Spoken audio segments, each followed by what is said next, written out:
Well, hi there, racing fans, and welcome to another edition of Winning Ways, where, as usual, the twosome will be Laf and me, and we've got a lot to talk about.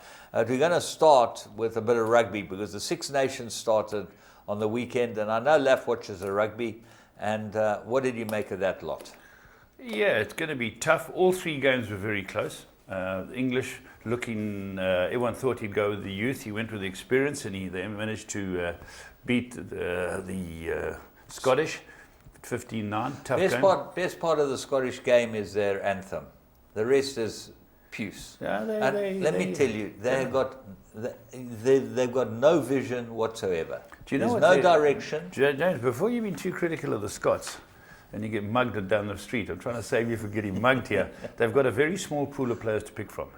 People always talk about New Zealand having 4.5 million people. Wales and Scotland have got way less, and they're very competitive. Well, let me tell you, my summing up of it, okay? Yeah. None of those sides made the semi-finals of the World Cup, and you can see why. They lack vision. Scotland. They lack decisiveness. Scotland. They don't know what the hell they're doing. They top of their Christmas list is Craig Joubert, Scotland. So? He made the wrong Craig decision. Joubert, but they didn't get in. They would have beaten Australia. Of course they should have. They should have. So but they didn't play up to that. They didn't play up to that form. No, the sweaty socks were a little below the palms. What's interesting is Princess Anne. Is she interesting? Princess Royal, as she's called. Okay.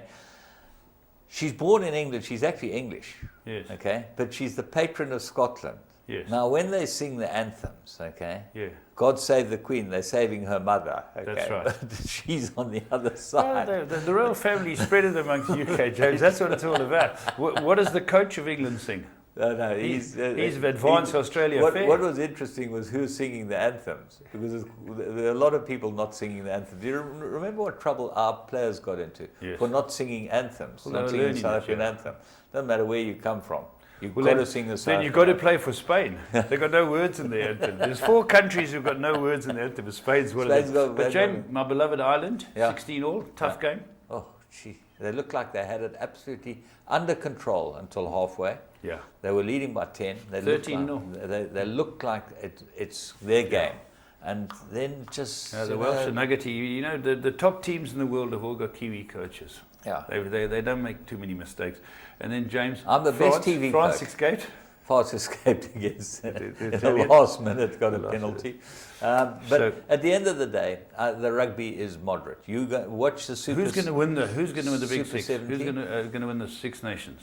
So Ireland will win the Six Nations. I hope so, James. Yeah. I know you I do like you. Yeah. I do like you. But the one thing I'm going to tell you is Tottenham not going to win the league. Who's okay? They're higher than your team. Arsenal. They are not. They are. They're 9 goals difference. Where are you? Second. Second, yeah. But that's not higher than us. You're joint with us. I'm pleased that Leicester went out and beat Man City. Me too. You know, even as a Tottenham Hotspur supporter, it wouldn't jar me too much if Leicester won the league. In fact, I'd be thrilled. Yeah. As any supporter to see Leicester City beat anyone. Yeah. Makes me very happy. And they just play. That guy, John, what's his name? Robert Huth. Plays. Huth. It's Hugh Matthews' nickname. He is absolutely brilliant in defence. He's just a marshals of defence like some of those big guys used to in the old days. John Terry's, people like that, yeah. But he's not too good on the carpet. That's why Stoke got rid of him. But he's doing well, and I think they're going to do well. I think Man United aren't a bad side, and Chelsea haven't lost in a long time. Yeah, and what about Arsenal? How do we beat them? Well. We put them away. Arsenal are still great league contenders. Well, let's hope so. Let's talk horses. That's what it's all about. We've had our 5 minutes of sport. Let's move on and see what we've got at 3 to follow.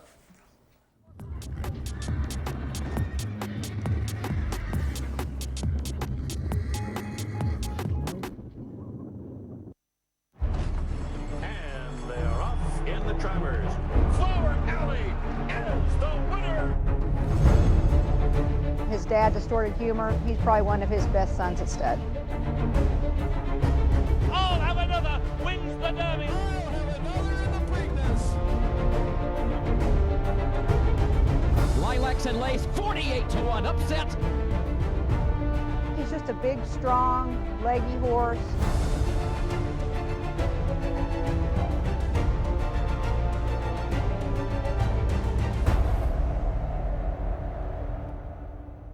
Right, we go to the Vaal and we're going to pick up the De Kock Express because they started stepping out some of these horses and really they look very, very nice. And we're going to go to the first one, Vaal, first race, Mamduha.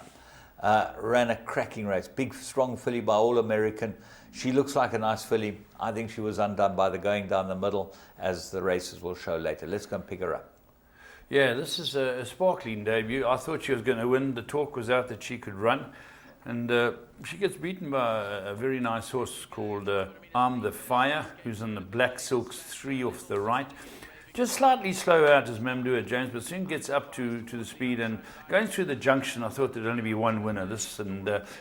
It was later proved the best ground seems to be on the outside, James. I think that there's no doubt that the best ground was on the outside. But the guy who trained the winner, Stephen Moffat, he's a good trainer, Very Stephen Moffat. Very good trainer. He's certainly prepped this one pretty well. They always prep to go to the races and do their best. Ian Sturgeon rode the winner. Anthony Delpeche rode the second horse. And you'll see, she just looks like she's got them absolutely under control going through this sort of point when she changes legs. Yeah, when the camera comes side on, James, you get to see her skip on this field. And there you can have a look. 3/4 of a length maybe or so from the eventual winner in black. She gets clear of the winner. Yeah. Running into the last furlong, she's a couple of lengths clear of the horse in black, who then picks it up. Well, then that's where you can see that maybe the going was better towards the outside, because certainly down the middle did look dead. This filly had enough here, and Stephen Moffat's filly goes on to win. But she's a big, strong filly. She'll improve from the run, and I think she's very nice. So certainly worth having a look at. Yeah, Mamdouha. Mamdouha. The next one, well, we've had this one before, but we think we should pick it up again because it's Maritzfontein bred and ran a cracking good race. Another Russia. She's out of Mother Russia.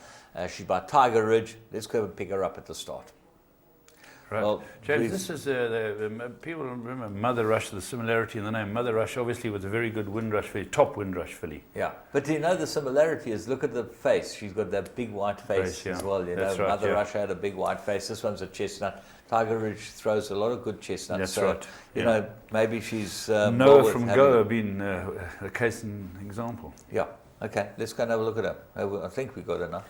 Yeah, this is, you'll see, she runs in not the Wilgebos, the Maritzfontein Silks. And you can see it's got the blue cap, this one.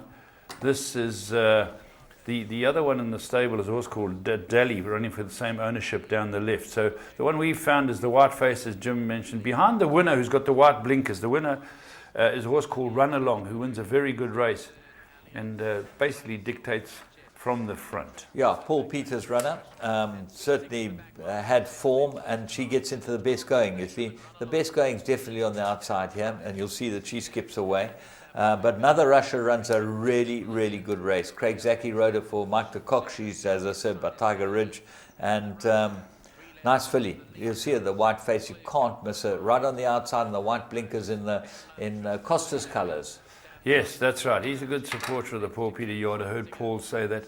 And a good driver, Larini. Just saves a little bit because he's got plenty of speed. But here, coming in the white face, 4 to the left, I thought, oh, here comes Another Russia. What I liked about Another Russia's run, James, kept plugging away to the line. It runs alongside Dally, who's on the left, and beats it by nearly 8 lengths. Well, that's the point. The two get away, and Another Russia's definitely not in the best ground. Gets away completely from the rest of them. And here you look like, it's not much in it.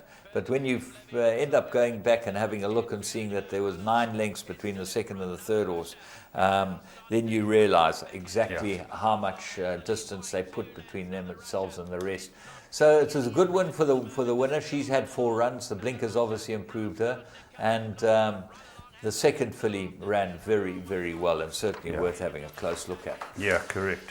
But we keep going with the De Kock Juggernaut because they just keep stepping out. And this filly I was very impressed with on the weekend. She turned the first race into an absolute procession. The word was out that she could run like anything. By New Approach, who's really one of the world's leading sires. Out of a Reduced Choice mare. Beautifully, beautifully bred. Lots to like about her. I don't think she was that expensive. In Australia, she was bought at the English sale, I think. And she absolutely dawdles in, because most horses that miss the break, like she did, over 5 furlongs, 1,000 meters, they've got no chance of coming back. Yeah, time will tell how good this field pans out to be, but I was very impressed. Let's have a look at it. Again, in Sheikh Hamdan Silks, there it is. Doesn't know much about the start. Yeah. She really gets left quite a long way here. Yeah. And you'll see that the filly of Tony Nassif's in the yellow cap. My filly goes to the front. We put the blinkers on her to try and skip away from them. She's limited, but she'll win a race. And the favourite's last here, and people are thinking, well, is this filly going to pick it up? Is she going to come on with it? And once Anthony sort of shows her the gap, it's a matter of strides, James. Absolutely. She just goes through them beautifully here. Quickens up. They haven't even got to the 400 yet, and she's already on my filly's girth. And there we are, going through the 400. She's got them stone cold. She runs on well. She's a bit green. You can see that she shifts a little bit. And Tony Nassif's filly come down from Joburg is running straight as a die, but really can't get a blow in. And this filly's hands and heels. This is a very, very nice filly. I think this filly could be one of the top fillies around. Filly, eh? I think she could be a stakes filly. Very impressive. As I say, time will be the greatest judge because Queenie runs a good race and came into the race with experience. But those are the three to follow. Let's start moving on, James. Okay, we're going to move on and we're going to have a look at the blast from the past, courtesy of Byron Foster. Some really nice new stuff we've got. And we're going to go and have a look at the 1997 Mondi Sprint. Falling rain, pulling clear. Soft falling rains won the SA Nursery by 3.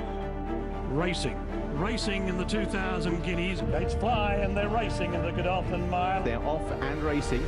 Weight didn't matter. Class tells, soft falling rain, much too good. Soft falling rain, an impressive Guineas winner. Soft falling rain is drawing clear.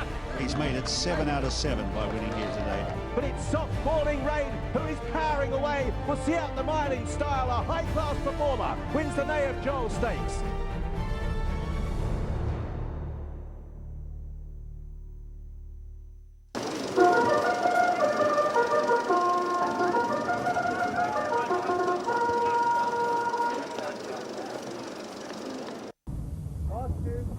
Golden Loom is ready. Now Flow by You to complete the Mondi Sprint line up at 1200 metres.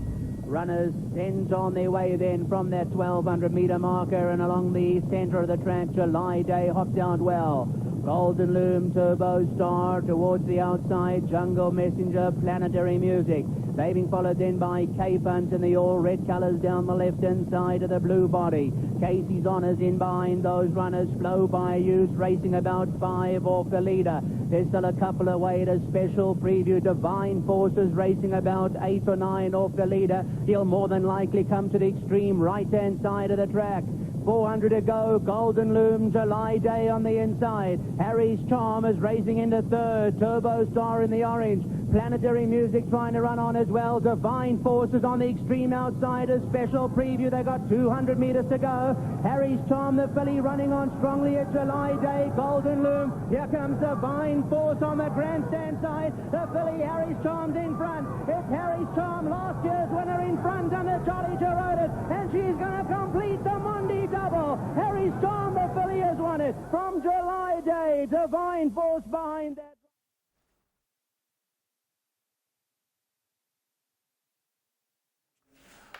Well, there you go.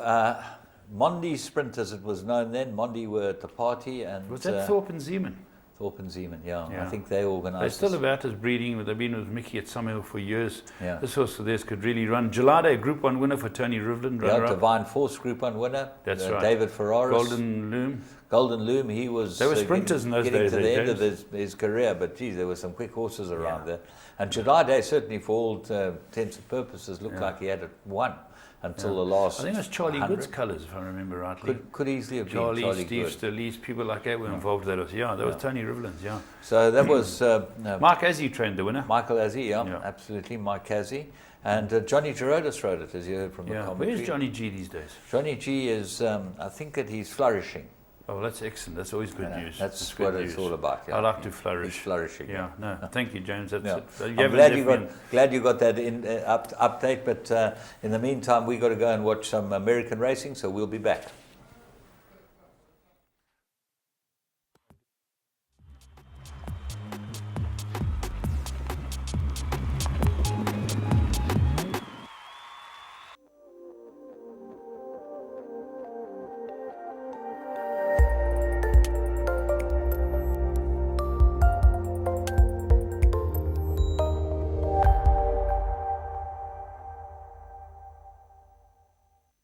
towards the inside, still quite green, but he now makes up the ground to strike the front.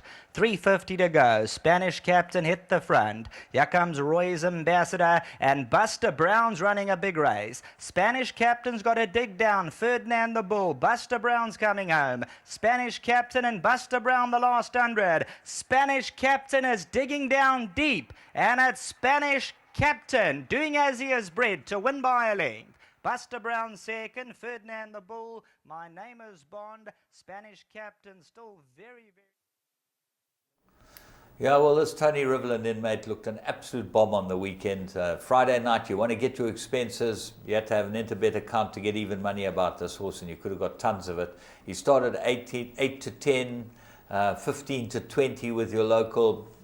Even money was a good price about this horse. Yeah, very nice horse in the making. They put the cups on, put him on the surface to get him to gallop. He galloped. He looked like he was going to get beaten. He drew away again. Sign of a good horse. Yeah, well-bred horse. I think he's a nice horse, and I think that he's one of those horses that certainly when you put your money down, you're going to get a proper run for your money. But we're going to go and have a look at current affairs. We've got a lot of interesting news there. Yes. If you love soccer and you play the tote, you won't believe what Interbet has to offer you, or the excitement of tote betting on your computer or your cell phone. It's simple. Choose your teams and your bets, work out what your combinations will cost, see how big the pool is, and place your bets. You can even track your bet live as it happens and get updates on your progress. It's all the fun of the tote on your phone. So what are you waiting for? Sign up now at www.interbet.co.za and you could be a winner.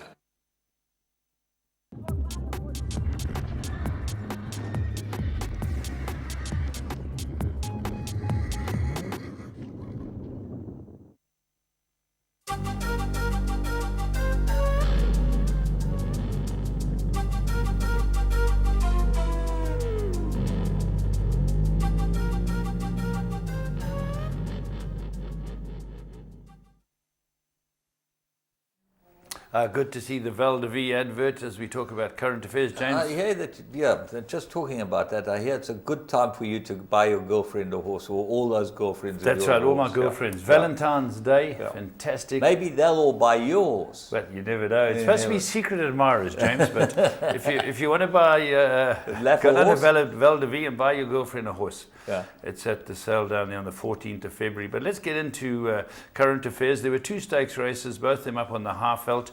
And we'll go straight into them. We'll start off with the Tony Ruffle, and it turned out to be a very interesting and close race. Noseband in second, then comes Celtic Captain, who races away in third. Scheme of things, Malak Al Muluk has been on the move all the while and gaining ground in the blue and white sleeves. After these won Champagne Haze, he's only 5 lengths off the leader, so Yuf at his inside. Then came Lineker, Danzer's hook to the extreme outside, further back to Belenos and Romany Prince. Leclerc now comes under pressure from New Predator, Celtic Captain, so Yuf at the inside. Champagne Haze is a lively runner. Then comes Danza on the outside. They get to the last 200 meters. So Yuf, Champagne Haze in the middle. Leclos is also staying on. New Predator needs to lift. It's Champagne Haze in the middle of the course. He's running a big race, but Suyuf at its inside is still there, and Suyuf is going to go on and beat Champagne Haze. Then came Leclos, and New Predator was fourth. Well, Suyuf, there we go. The imported horse has won it and won a very good race. He's now won 3 in a row. He looks to be a good horse, a second string, I think, to Noah from Goa, from the stable. But Anthony Delpish timed it right. A very good run, James, I thought, by Champagne Haze. Very busy to see Fortune wanted to get this one. I've never seen him so busy in my life, I want to tell you. Normally he's like in a half a coma, and peri-coma, as we say in the classics, but he's got something that's making him really vigorous and nice to see. But unfortunately, James, a very good run by Leclerc. I thought it was a tough call for him, and he ran a great race. Good run by Leclerc, and a shocking run from New Predator. New Predator's beaten these horses before. I don't know if it's shocking, James. He ran fourth. You know, he was beaten 3.5 lengths. There was some further down the field. I did hear that Pierre Stratum won a race earlier in the day and said Lineker, he's been told, will need the run, and it ran like it needed the run. Well, it pulled like anything. He was over the top of horses all the way around the bend into the straight. The horse never settled at all, which would have made a big difference. And I don't know. The jury's out on this lot. Nominations are today for the Guineas in Joburg. It's £1 million. We'll see what comes through there. You know, to be very interesting. But it's always a good race. But that was the first of our Group 3s in the day. The next one is the fillies version, and this is the 3 Troika stake. And again, another great finish. Could have gone either way. 2 champion jockeys fighting it out. Let's have a look. Glamours wide into that turn, races in 4th, followed by Juxtapose, and behind those She's a Dragon. Further back to Bella Sonata, and First Time's a Charm. Negro Amados towards their outside, Persian Rug. Followed along the inside by Spring Dance, and they turn for home. They got 400 metres left to go. It's in front out there, down the centre, Nurse trying to go with them. Along the inside is Joan Ranger. Joan Ranger and Noah. Madame Dubois and Bella Sonata picking up towards the inside. Further back is Persian Rug, coming down to the 200, and it's now Madame Dubois that struck the front. Negro Amaro's flying on the outside. Negro Amaro's coming at Madame Dubois. Madame Dubois, Negro Amaro. Madame Dubois got there from Negro Amaro. Juxtapose, She's a Dragon. Persian Rug in beyond that. Well, Madame Dubois, trained by Robbie Sage, ridden by Pierce Straden. He's a very good trainer, this Robbie Sage. When he gets a good horse, he wins the races that count, doesn't he, James? I think he's an outstanding trainer. Yeah. And he comes from a long line of trainers. Yes. You know, his father, Bert, was a very, very good trainer indeed. Famous for, say, Gilby in the July, where they removed the shoes at the start. Do you remember? No, I don't remember. You were still playing football in Zola England. Bud. You were, Removed the shoes. Took the shoes off and had illegal shoes on. That was Bert, Robbie's father. But Bert was a character, an absolute character. Always had a little cigar in his mouth. And I love Philip Cahan. Yeah, I love Philip Cahan. George Azzi, he was another one. Was so he a good cigar trainers man? smoke cigars. There's no doubt about that. You love those I'm Scud missiles, but you have Scud I'm missiles. the exception to the rule. You love chewing on those Scud missiles. James, Negro, the runner-up. Negro Amara. Negro Amara looks a very nice sort too. I think she'll win the Triple Crown, this filly. I think that she's got everything that it will take to win the Triple Crown. James, Juxtapose, very close up third, good run. Very nice run. And She's a Dragon, the filly that ran 4th. She might be actually the best of them over this type of trip. She gave away a bit of weight, and she's trained by Craig Mayhew. Now, I've known the Mayhew family for a long time. Reg's son, Craig, trains this horse. And Craig is a very, very accomplished young man at training horses. Yeah. He deserves better than what he's got. So, you know, it's nice that he's got a filly that can run a bit. She's rated 101. And I think that she's a very, very nice filly indeed. Yeah. All right, 10 horses within 4.5 lengths. So that was the 3 Troikas. Let's get on to give you some news. Before you get going, Madame Dubois, you know, she's a Count Dubois. She was bred by McNabb and Miliotis, you know, who long-time clients of Robbie's, and they obviously bought it back. And then they've sold it to the Valor Ladies, or they've sold shares in it to the Valor Ladies. Now, do you know who the Valor Ladies are? No.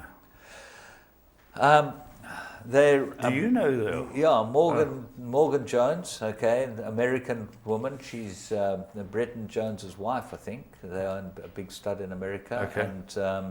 And Valor Ladies is Team Valor, the ladies division of Team Valor. So they have a pink V-bib on their thing. Is Colin Bird in there?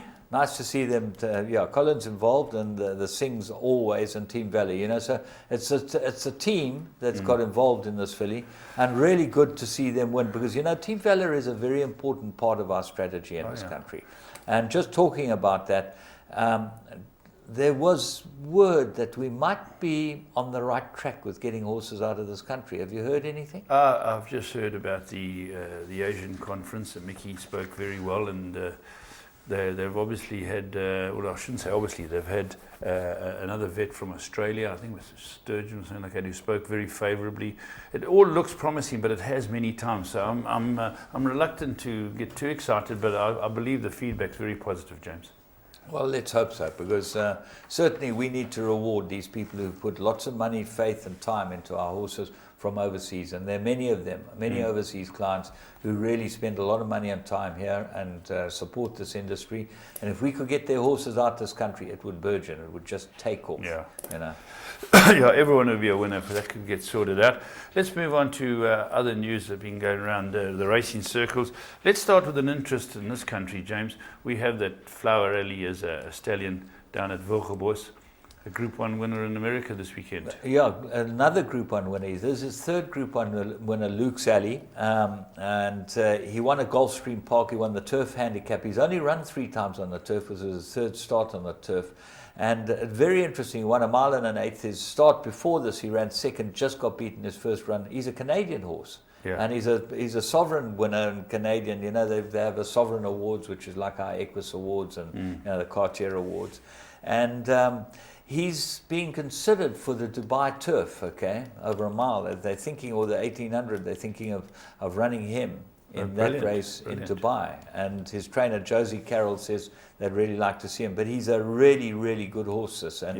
And Flower Alley, his first foal's on the ground. His half-brother Spielberg won a Group 1. We're going to be looking forward to seeing I'm very keen to see the Flower Alleys at the sales come the next year. Because they look like they're very good horses, and they certainly go on the turf, which is a big plus in this country. And it's really interesting to get the email or SMS and go through the whole thing and see how good this horse is, Luke Sally. So super for them, and for the Wilgerbosdrift. Wonderful times for them. Maritzfontein. I went down and saw Flower Alley, him and Soft Falling Rain. Beautiful horses, really very nice. Well, you see in the pictures, you know, by Distorted Humor, you know, one of the best sire lines in the world. There's nothing that will stop a horse like him, but just great to see it just carrying on and things keep going. Right. All right, let's just get through my news. You've got a lot more news than you. I was reading up that Delpesh and De Kock have amicably split.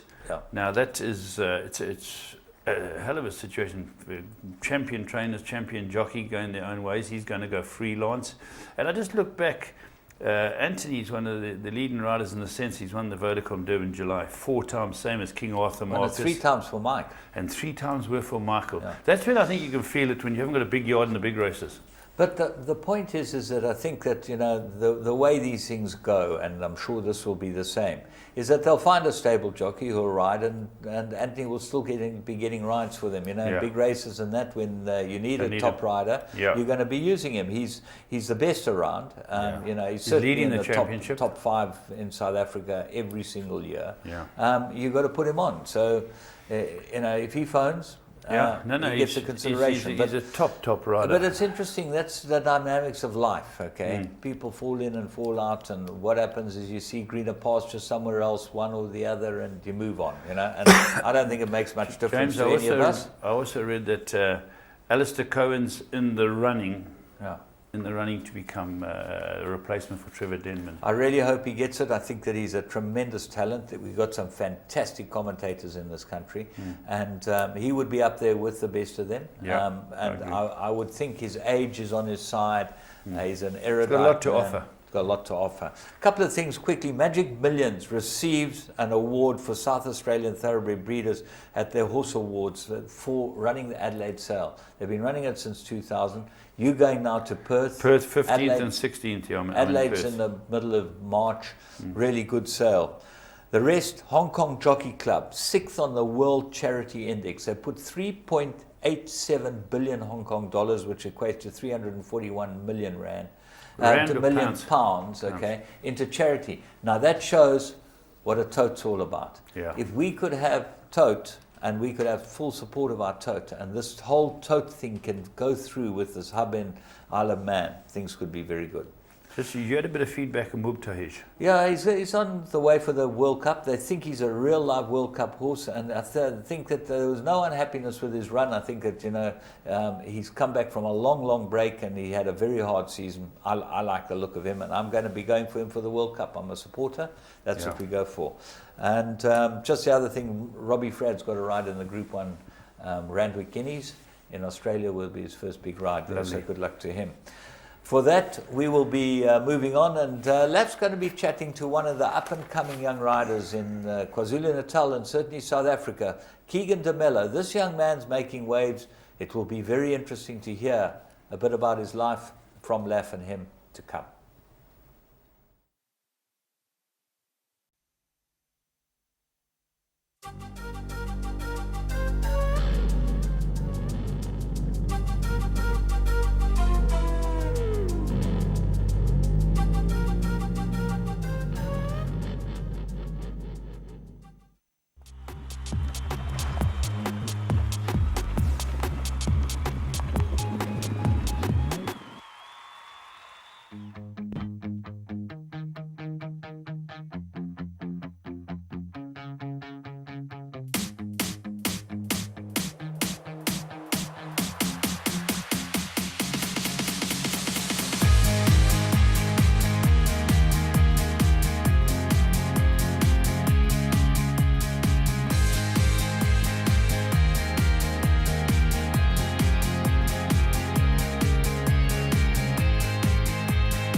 Welcome to another edition of Your Call, and with me I've got up-and-coming talented rider Keegan DeMello, who's going to talk a little bit about his life and his aspirations, but he certainly has people sitting up and taking notice of him, riding winner after winner. Keegan, thanks very much for coming in. Thank you very much for having me, Slav. Now, DeMello, Portuguese? Yes, Slav, Portuguese. My Your dad, Portuguese, his parents. Your mom? No, my mom's English. Okay. Okay, so they tell me you're a soccer supporter. I always got to ask people who they support, and who do you support? I'm an Arsenal fan, Gunner. Gunner, so is Del Pesh, I know that. Yes, Del Pesh, yes, he's also a Gunner. Yeah, and that Harford Goodman, he's an Arsenal supporter as well. And Benfica would probably be your team away from home. Benfica, away from home. I don't get to watch much, but they're probably the better Portuguese side around. Let's talk about you. Born in Johannesburg, and you had no idea you were going to come to the academy. When did it suddenly appeal to you that you should do this? Look, my dad used to have a bet or two, and my uncle, and everyone would tell them when they saw me, he should try it for the Jockey Academy, and just one day I thought to myself, you know, it's worth a try. What age did you go into academy at? When I was 16. Nice and young, eh? Yes. So you left school and you said you're going to try this. What was the academy like? Is it a bit of a shock getting there at first, or did you go straight into meeting mates? Look, at first it's a big curveball. You don't really know anyone, and so once you get in there, you get to know people, and I promise you, I've probably met the best people I could ever meet in my life. Who were the first guys you met? Jason Smitsdorf, Jimmy. Jimmy, so is he the same age as you? Yeah. Told me he's going to be a champion jockey. Jimmy Smitsdorf, correct. Was he one of the first you met? One of the first I met. Stallone, Naidu, Julius Mariba. Those are all my mates in the academy. And they're all out of their time as well? Yes, all of them out their time. Was it a fun time? Yeah, it was. I must admit, you know, at that age, to have kids your age to be around all day, it's good fun. Who were the riding masters when you started? Mr. Gadsby. Oh yeah. He was still around then, and Mr. Gadsby, Mr. O'Donoghue, and Mr. Walsh. Oh, excellent. So that was your introduction to this, and then when you got to academy, could you ride? No. Nothing. I've never sat on a horse before, and it was the first time. It's amazing that you get a knack for something, and your years at the academy, you started getting people to take notice of you. Did you find it was easy, or was it always tough, or was it how was it? I don't think it ever gets easy, Miss Leff. We learn each day, and in the academy they taught us the ways, and now that I'm at my time, I'm on my own. Where are you living now?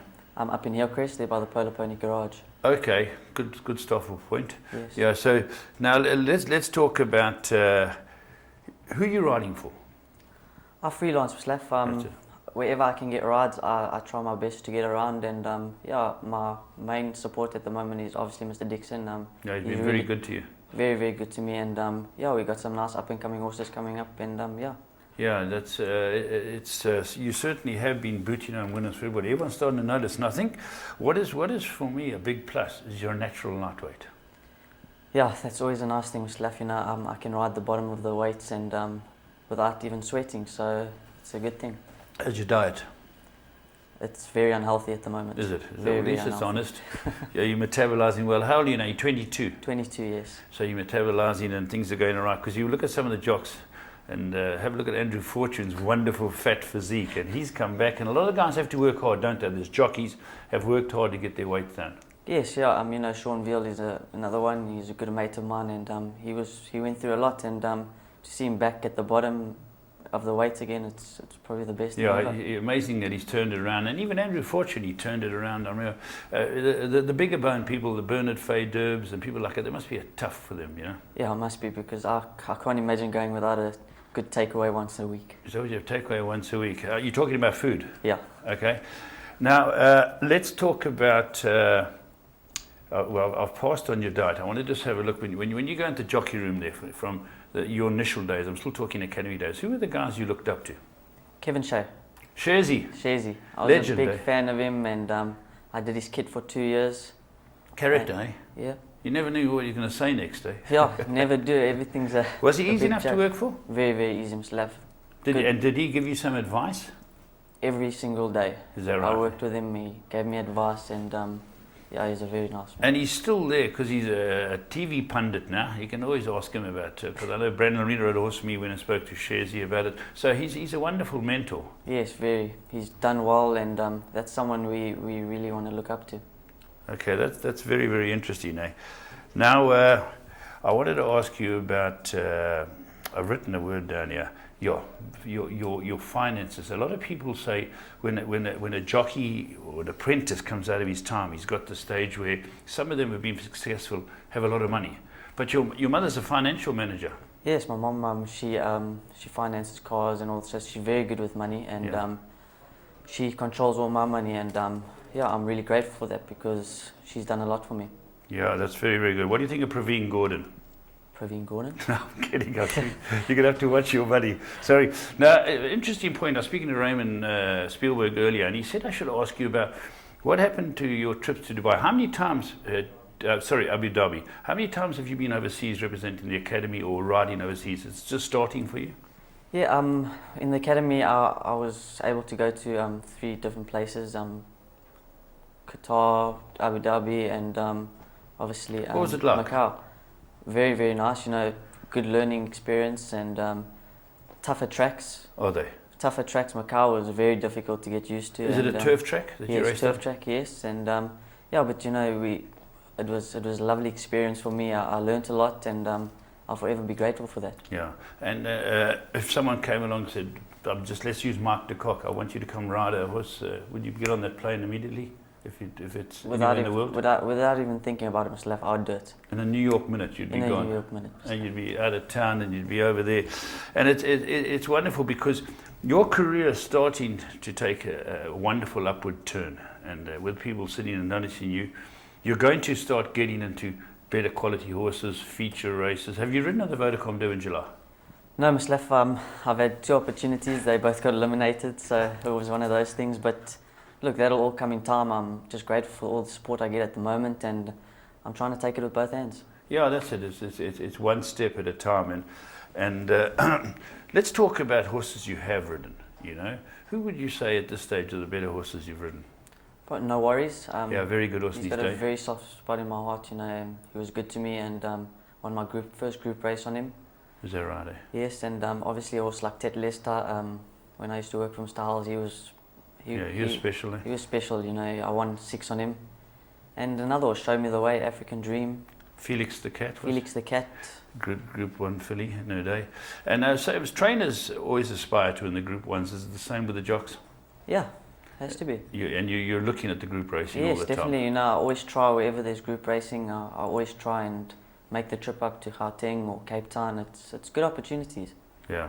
If you find things start taking off really big time for you, would you think of going for the championship, or is that still in the future because there's such a good team of jockeys trying to win it? Yeah, sure. You know, there's good jockeys out there. Everyone, they work hard and they deserve it. And look, if it comes, it comes. But I'm still young. I don't want to put myself under that amount of pressure just yet. And I can promise you one day I will be. Yeah, one day you'll be going for it. Let's just have our usual break for our sponsors, and we'll talk about a couple of Magic Million graduates who've won during the past week. Here we go. Royale and Roy's horse. You have no doubt who owns those. Well done to those successful Magic Millions graduates, and let's see if there's a few more coming up. But we're back with Keegan DeMello, and I want to ask you a little bit more, and the public don't know much about this, your day. What's your usual day? What time does the alarm clock go, or do you not use an alarm clock? I need 3 alarm clocks to slap. Are you a bit of a doser? Yes, I am. Yeah. It's a battle to get out of bed in the morning, even though, you know, I love my job, I love it, but when that alarm clock goes off... What time are we talking, just for the public? People don't know what... 4:45. 4:45, the alarm goes, and you think, nah. And then that snooze button goes and goes and goes, and it's probably the worst thing they've ever invented. Yeah, the snooze button. Yes. So when you eventually get out and you get down to track, you must be there 5ish, just after 5. 5:30. Oh, 5:30. So you give yourself a nice start. Yeah, sure. And I'm talking about summer now because the sun comes up so early. So when you drive in a summerfield, do you go to a stable or do you go straight up to ride horses? Go straight up to ride horses. Go park my car at the track and try to go around where I've got all my rides. Is it so you do laps all the time? All the time. Do you have a break for tea? I do. at about 7:15, we've got a break, and yeah, it only lasts 15 minutes, but it helps. Yeah, and you're seeing the benefits of hard work, aren't you? Yes, Mr. Leff, you know, hard work always pays off, and I'm trying my best to put in the miles and all the hard work, and it seems to be paying off. Yeah, and you're going to find that your agent's going to have to be on his toes now, because people are going to be phoning up and saying, we want Keegan to ride this, we want you. Because you can't get yourself in a position where you've done so much work for Mark and someone comes up with a better rider. It's a jockey's dilemma. When you've got to say, well, Mark, can I get off and ride James Goodwin's horse, because it's a good thing. So does that happen? Yeah, quite a bit, Mr. Leff. And you know what, Mr. Dixon is very understanding. If it's a better ride, he tells me, go ahead and take it, you know. And yeah, that's what we need. Yeah, you've got to have that little bit of leeway. And as I say, freelancing, you're going to get to ride some very good horses and some very good yards. What time do you finish in the morning, finish riding? That's your last ride? 9:30, Mr. Leff. 9:30? Yeah. Now you've been up for a good few hours. Go home. Go home, have a nap. Do you? Have a nap. Do you catch up? So by midday, are you back awake, or you lunchtime? Back awake, and then. What is your afternoon? Do you play golf like a few of the jocks? No, I've tried to play golf. It wasn't really my thing. My balls went left, right. We don't want to know that. Okay, no. We don't want to know that. You just change your stance, you find your balls won't go left and right. But a lot of jocks have that time off and they love it. They love getting out there. Do you think it could come around because you're very young? I only started golf late and it looks like I haven't started. But it's something to look forward to, you know. What are you going to spend your afternoons on? You can only study the book a certain amount. And we've got a jockey team where we play soccer 3 times a week, 2 times a week. So oh, that's up in Hillcrest? In Hillcrest, yes. Like an indoor type setup? Indoor thing, it's really wonderful. Who's in the jockey team? I've got to know. It's myself, Sean Veal, Warren Kennedy, Brandon Lorena, and yeah, Jared Samuel was also part of our team before he got how's hurt. he coming on? Things are looking positive, yeah, Mr. Leff. Oh, that's good. And who's the best footballer? You are? I would like to think so. But it's a fight out between Jared and obviously Sean. Is Jared a good player too? He's a very, very good player. And Sean. And who do you play against? The local teams who come out from where? The business corporate world? Yes, yeah, we play against plumbers, we play against rugby players, MMA fighters. So. And is it there's a bit of passion there, or is it pretty tidy? You don't get into any fisties, do you? Not me. The other guys, yes. Is it? But who's aggro in your team? Veal? Veal, yes. Veal. Jared, master. don't let him fool you. He's also one of those. And how often do you play? 3 times a week. And is it very good for you? Is there a chance of injuries, or are you building the wrong muscles? Have you ever, because you've been a natural lightweight, you want to stay there? Yes, look, it keeps us fit. It doesn't work the wrong muscles. It keeps us fit, and yeah, that's what we need. Yeah, good sweat. Because I've seen lightweight jockeys in time sort of the weight starts creeping up on them, and they've got to watch it all the time. And as you say, you're not eating healthily at the moment because you're a natural lightweight. But Pierre Cornet-Offer was one who turned his career around completely. He started putting on weight and he said, no, I want to get it right. And look, he rode a Group 1 winner a week ago. Yeah. You know, have you won a Group 1? No, my biggest win is probably the Joburg Spring Challenge, Grade 2. Okay, well that's a good start, you know, and the offers will start coming. And what are your goals? What are your ambitions?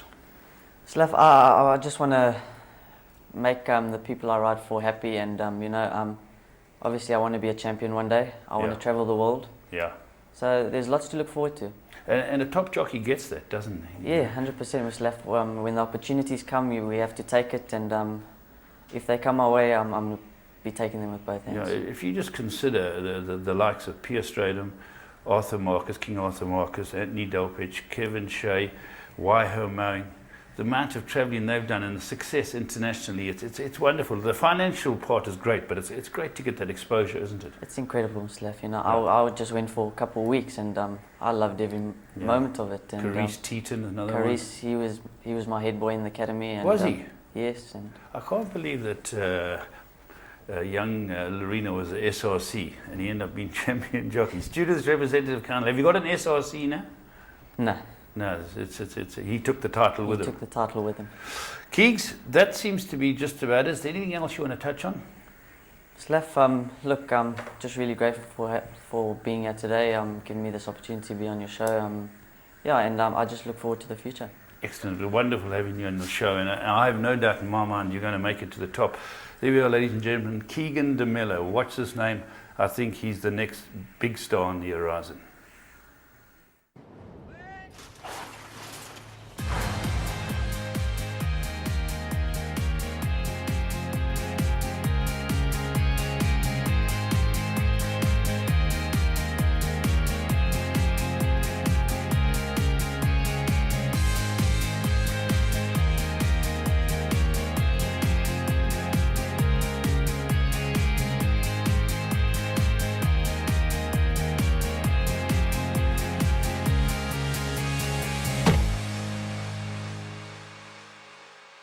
It's a very good race, Laura. I thought Mujarib had a chance of doing it again.